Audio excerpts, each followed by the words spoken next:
Sir আমি করি দি বিশ্বাস করে এটা কি চিহ্ন? এটা আমি জানি। এটা কি দেখি কালামটা, এটা কি? এটা প্লাস প্লাস। ওই করে আছে। এটা কি স্যার ধরে? দেখেন ইয়ার এটা কি?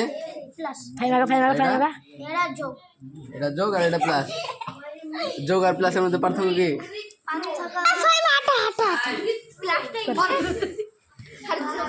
হ্যাঁ? আর প্লাসটা? হ্যাঁ? প্লাসটা বাংলা আর যোগটা হচ্ছে ইংলিশ।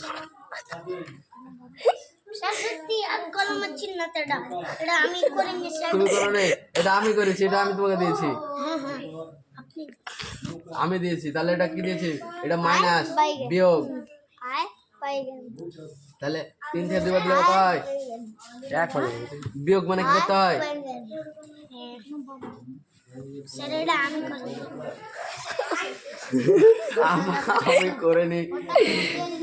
এটা তুমি করো না, এটা আমি করেছি, এটা আমি তোমাকে করতে দিয়েছি।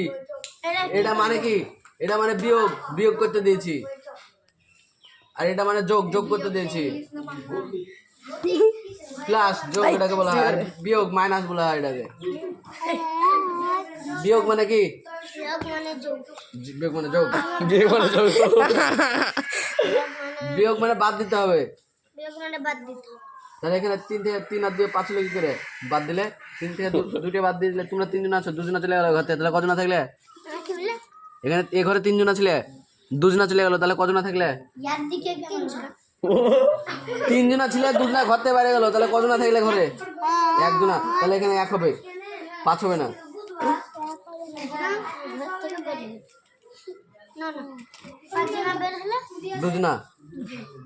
3 জন ঘরের ভিতরে। 3 তোমরা 3 জন ঘরে ছিলে, তুমি, রামিজ আর জাহিদ, ঠিক আছে? ঠিক আছে, ছোট হোক বড় হোক ও দেখতে হবে না।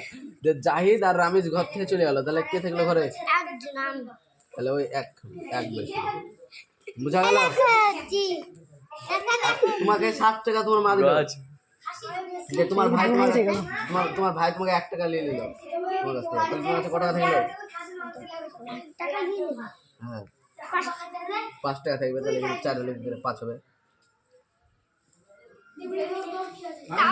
এখানে তোমার